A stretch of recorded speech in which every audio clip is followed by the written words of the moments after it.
किसान के लिए क्या करा, आपने मेहनत कर मजदूर के लिए क्या करा, आपने महिलाओं के लिए क्या कदम उठाए। इस सवाल पर टिके ये चुनाव तो जीतेंगे। और प्रकाश जीतेगा, जीतेगा मधु, क्योंकि उसको अभी वोट लड़ना बाकी है।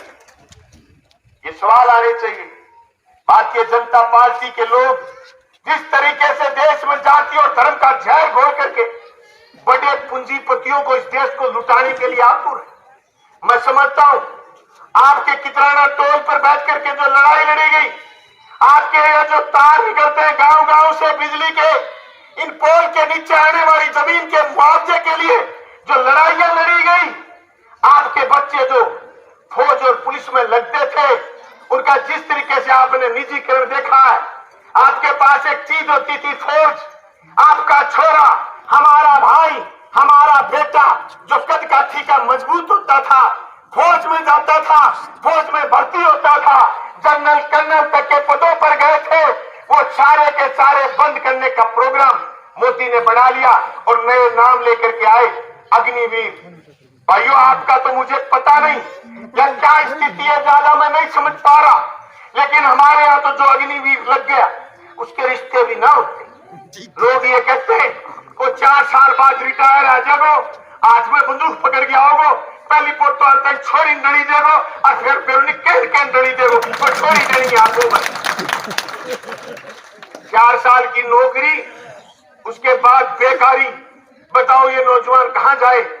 अरे ये मोदी के पेट में दर्द क्यों हो गया सेना से, पता है आपको? आप टोल पर बैठ करके लड़े काले कानूनों के खिलाफ, आपने दिल्ली घेर ली काले कानूनों के खिलाफ। जब उसी समय फौज से विद्रोह शुरू हुआ, फौज से बातें उठी कि हमारे बाप मर रहे, टोल पर बैठे बैठे हमारी माता बहनें मर रही है। अरे बेमौसम की लड़ाई लड़ी, विपरीत मौसमों में लड़ाई लड़ी, और मोदी से लड़ाई लड़ना उस समय कितना मुश्किल था, जब पूरे देश में चर्चा होती थी कि मोदी ने कोई कानून बना दिया तो कानून वापिस नहीं हो सकता। उस समय किसानों ने लड़ाई लड़ी, उस लड़ाई के बाद मोदी का और जोर नहीं चला, इसने सबसे पहले आपकी रीढ़ तोड़ने का काम करा और एक योजना लेकर के आए। उस योजना का नाम था अग्निवीर। भाइयों, सर छोटू राम को याद करो, आज वक्त है ये बात भुलाने का कि सर छोटू राम जिस दिन पढ़ाई के साथ साथ भारतीय सेना में, उस समय अंग्रेजों की सेना थी, लोगों को भर्ती करवाते थे। आपके ये वही इलाके हैं जहां से सर छोटू राम के कहने से लोग फौज में भर्ती होते थे, आपके घरों में रोजगार आता था। रोजगार के बाद उन घरों से लोगों के मकान अच्छे बने, उनके बच्चे पढ़े, शहरों में पढ़ने के लिए गए, उनके बच्चे बड़े बड़े ओहदों पर गए। जिसके घर में एक छोरा फौजी बन गया, उस किसान के घर में थोड़ी रंगत अलग आ गई। ये रंगत मोदी को मंजूर नहीं, इसलिए मोदी ने सारे रास्ते आपके और हमारे तय कर लिए बंद करने के, और एक ही रास्ता बना दिया, हिंदू मुसलमान सिख ईसाई फलाना ढिमकाना, फिर जातियों में, फिर बिरादरियों में, फिर गोत्रों में बांट करके हमें लड़ा रहे हैं और हमारा माल बड़े पूंजीपति को लुटवा रहे हैं। इस देश में एक प्रचार करा गया था कि मोदी के बेचारे आगे पाछे कुछ भी नहीं है, 2 लाल है बेईमान के, एक अदानी और एक अंबानी, उनके लिए सारे दिन काम करता है, उन्हीं के लिए सारे फैसले करता है। छोटे मोटे चुनाव नहीं है, कामरेड ओम प्रकाश को सिर्फ एमएलए बनाने का चुनाव नहीं है, ये आपकी चंडीगढ़ की विधानसभा में आपकी आवाज उठाने का चुनाव। आपके यहाँ के एमएलए के बारे में मैंने पढ़ा कि 3 बार जीत गया और एक ही काम करता है, कुंभकर्ण है, नींद मारा ये धंधा बताया उसका। अगर आप और हम कुंभकर्ण की नींद सोए रहे और कुंभकर्ण की नींद सोने वाले लोगों को जनप्रतिनिधि बनाते रहे, अपने बच्चों का भविष्य खत्म हो जाएगा। मैं तो तमाम साथियों से कहना चाहता हूं, रोजगार के सवाल को लेकर, शिक्षा के सवाल को लेकर, मजदूर की मजदूरी, किसान की खुशहाली के सवाल को लेकर के चुनाव लड़िए। आपकी भीड़ बता रही, आपके चेहरे बता रहे, आपका स्वागत बता रहा। कोई ये कह सकता है कि आदमी बाहर गांव से आए हुए होंगे, लेकिन मैं कहना चाहता हूं ये महिलाओं की तरफ कैमरा करिए, ये महिलाएं इसी अजीतपुर गांव की होंगी, आपकी बहन बेटियां ये बात की साक्षी है कि कामरेड ओम प्रकाश का संघर्ष आगे बढ़ेगा और आपकी हरियाणा की विधानसभा में इंडिया गठबंधन के उम्मीदवार के रूप में जीत करके एमएलए बन करके जाएंगे कामरेड ओम प्रकाश, और बात करेंगे किसान की, मजदूर की, छात्र की, नौजवान की। साथियों, मैं तो कहना चाहता हूं पूरे हरियाणा में जहां इंडिया गठबंधन का उम्मीदवार है उस उम्मीदवार को वोट दीजिए, बीजेपी को चोट दीजिए, बीजेपी को घर बैठाइए। ऐसी भारतीय जनता पार्टी जिसने 10 साल में न सिर्फ हरियाणा में बल्कि पूरे हिंदुस्तान में जनता का भारी नुकसान करा है। और जो अडानी 2012 में सिर्फ और सिर्फ 5,000 करोड़ रुपए का लोन लेने के काबिल नहीं था, उस अडानी को दुनिया का 3 नंबर पूंजीपति बना दिया। अरे 10 साल में आपकी संपत्ति कितनी बड़ी है, 10 साल में आपकी आमदनी कितनी बड़ी है। आप एक स्लैब इधर रखिए और एक स्लैब इधर रखिए कि अडानी और अंबानी की संपत्ति 10 साल में कितनी बड़ी है। क्योंकि मोदी ने आपसे पैसे वसूले, आपसे पैसे इकट्ठे करे और अडानी और अंबानी के पक्ष में फैसले करे। छोटा सा उदाहरण, आपके घर में 5 लोग, 500 के हाथ में फोन। हर जगह आपका महीना होता है 30 दिन का। अंग्रेजी महीना, एक महीना 30 दिन और दूसरा महीना 31 दिन। विक्रम संवत 30 दिन, ईसा संवत 30 दिन, सारे महीने 30 दिन के। पर अडानी का महीना 28 दिन का। अडानी का महीना 28 दिन का। 28 दिन के बाद आपका रिचार्ज होगा। घर में 5 फोन है। पहले कहा जियो फ्री, ले धनाधन, दे धनाधन, दे धनाधन। आप जियो में घुसे, अब जियो से बाहर नहीं निकल सकते। एक घर में 5 फोन, 500 फोनों से 28वें दिन पैसे निकलेंगे, लेकिन पैसे वापिस आने का कोई जुगाड़ नहीं है। नौकरी खत्म, पढ़ाई पर खर्चा, बीमार हो गए तो खर्चा। जुकाम ठीक नहीं होता 10,000 15,000 से पहले। एक छींक आ गई तो बाप की सुख 10,000 रुपया छींक का लगे, 10,000 रुपया। देश में इतना प्रदूषण है, छींक आओ तीसरे आदमी ने बुढ़नी हसीए एसिडिटी हो, एसिडिटी की गोली लेवे नहीं, की बात की भरगे पी के जा फिर लेवे गोली 500-700 को कुंडो करियावे। राज्यों ने मैंने पेंशन मिले। अरे पेंशन तो अडानी अंबानी को दे रहा है मोदी, आपसे पैसे इकट्ठे करके उसको दे रहा है। बेईमानों ने प्रचार करा, बेचारा ये तो कुछ भी नहीं है, इसके तो आगे पीछे कुछ भी नहीं है, इससे बड़ा घोटालेबाज कोई नहीं हो सकता। अरे इन्होंने जिस तरीके से देश के साथ छलावा करा है, इन्होंने कहा कि देश कर्ज में डूबा हुआ है। जब ये 2014 में पहले बार आए तो इस नारे के साथ आए कि देश में बहुत हो गई महंगाई की मार, अब की बात मोदी सरकार। लेकिन आज जो महंगाई जिस तरीके से बढ़ी हुई है, मैं समझता हूं आपके और हम के सामने सबसे बड़े लाले पड़े हुए, खाने के लाले, पीने के लाले हमारे सामने, रोजमर्रा के लाले पड़े हुए।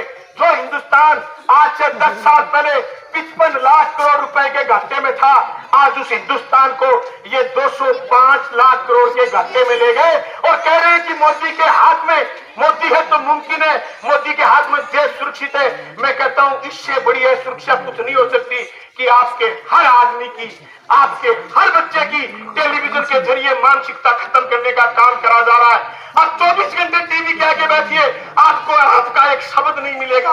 अरे कचोटती है मैं ये बातें, आपका एक शब्द, आपका मतलब किसान का, आपका मतलब मजदूर का, आपका मतलब कमेरे का। आप टीवी के आगे 24 घंटे बैठिए, आप किसान का, मजदूर का, कमेरे का नाम नहीं मिलेगा। किसका नाम? हिंदू का। किसका नाम? मुसलमान। किसका नाम? दंगे। किसका नाम? रेपिस्टों का। किसका नाम? जो नाम आपके लेवल के नहीं। दोस्तों, ऐसी परिस्थिति में आप गोली नहीं चला सकते, आपको तोप नहीं चलानी, आपको बारूद नहीं खरीदना, आपको जाना है स्कूल और 2 नंबर बटन जाती है, थोड़ा सितारा का बटन दबाना है, आप तो मोदी को अपने आप हो जाओ। जो मोदी के नाम की रेहड़ी लगा करके आपके गांव में, उससे पूछना 10 साल में क्या करा, उससे पूछना। गिरे इस सवाल से जवाब चाहिए, गिरे इस सवाल से जवाब चाहिए, जवाब नहीं तो फिर इनकलाब चाहिए और इनकलाब करके उसको ये कहकर के बैरंग लौटाना। मैं नहीं कहता किसी के आईवे का अपमान करो, लेकिन उससे सवाल जरूर करो। अब चुनाव में 15 दिन सवाल नहीं करे तो आने वाले 5 साल बाद आप सवाल करने के लायक नहीं बचे। धीरे धीरे इस देश की डेमोक्रेसी सिकुड़ रही है, इस देश का लोकतंत्र खत्म करते जा रहे हैं। जब भारतीय जनता पार्टी का राज, वहां लोगों की सुनवाई नहीं होती। मैं जिस इलाके से आया, मेरे वहां 22 इलेक्शन था, पंचायत उसका, नगर पालिका। हम वोट डालने गए, वोट डालने जब बूथ पर गए तो पता चला एसडीएम भाग गया। राजस्थान की पहली घटना थी। लड़ने वाले हम लोग थे तो देश भर में चर्चा होगी, 1.5 महीने बाद वो जंग हम जीत गए। अगर कोई लड़ने वाला नहीं होता तो आज तक वहां वोट नहीं पड़ते तो लोकतंत्र की एक पर तोड़ ढह जाती। मोदी ने जिस तरीके से अमित शाह और मोदी के अलावा आप देखोगे, मैं आपसे इस जलसे में सवाल कर लूं कि 5 केंद्र के पूर्व मंत्रियों का और 3 वर्तमान मंत्रियों का नाम बता दो। आप नाम नहीं बता सकते। इसकी वजह ये कि इन्होंने लोकतंत्र की खूबसूरती को लूटने का काम करा और इन्होंने सिर्फ और सिर्फ अमित शाह और मोदी के चारों तरफ इस भारतीय जनता पार्टी को घुमाया। आज लड़ाई सिर्फ ओम प्रकाश को एमएलए बनाने की, सिर्फ भूपेंद्र हुड्डा का राज बनाने की नहीं, आज पूरे देश में लड़ाई इस बात की है, जहां भी भारतीय जनता पार्टी जाती है उसके सामने छाती तान के लोग खड़े हो, इनको घर बैठाने की और भाईचारा कायम करने की लड़ाई है। बताओ उस लड़ाई में आप लोग क्या हाल कीजिए। मैं तो आप लोगों से ये कहने आया हूं, ओम प्रकाश के जीतने से कोई स्वर्ग नहीं उतर जाएगा। ओम प्रकाश के जीतने से सारी समस्या अचानक हल नहीं हो जाएगी, लेकिन मैं तसल्ली दिलाता हूं, जिस तरीके से राजस्थान की विधानसभा में 2018 से लेकर के 2023 तक बलवान पुनिया रहा, मेरी कॉन्स्टिट्यूंसी में, मेरे विधानसभा क्षेत्र में 2000 करोड़ रुपए फसल बीमा क्लेम किसानों के खातों में हमने डलवाने का काम करा और दुनिया भर के विकास के काम हमने हमारे इलाके में कराए।